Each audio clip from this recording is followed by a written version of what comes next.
Former FBI Director James Comey pleaded not guilty to charges of providing false statements and obstructing a congressional proceeding. A trial was set for January 5th. Former FBI Director James Comey pleaded not guilty to 2 criminal charges at his arraignment Wednesday, where his lawyers said they plan to file several motions they hope will kill the case before it makes it to a jury. Comey, if convicted on charges of providing false statements and obstructing a congressional proceeding, faces up to 5 years in prison. His team, however, plans to file at least 5 motions to try to have the case dismissed. This prosecution was brought by President Trump, Comey's attorney Patrick Fitzgerald said in court, adding that his team plans to file an outrageous government conduct motion.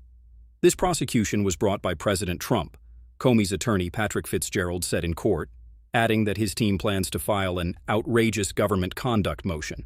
Comey is also expected to challenge the appointment of the prosecutor in Virginia who brought the charges against him, Lindsay Halligan.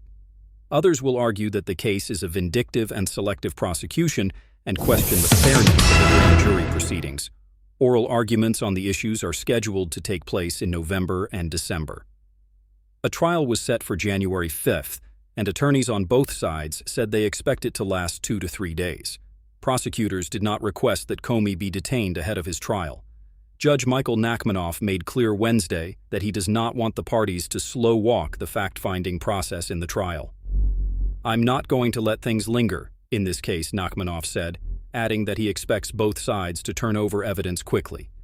"I will not slow this case down because the government does not promptly turn over discovery, and prosecutors have every interest in doing so," the judge said. Noting that classified documents will also be a key part of the case, Nachmanoff said, "The government is under an enormous amount of pressure to figure out how they want to deal with that evidence." Fitzgerald said at one point during the hearing that, "It's the honor of my life to represent the former FBI director in the case." The charges stem from Comey's 2020 congressional testimony, where he allegedly lied about his knowledge of a leak of classified information that was later reported by several news outlets. Comey had testified that he had not authorized someone else to be an anonymous source in news reports, the indictment said. That statement was false. Trump summarily fired Comey in the first few months of his first term over the FBI's investigation into Russian election meddling in the 2016 presidential election.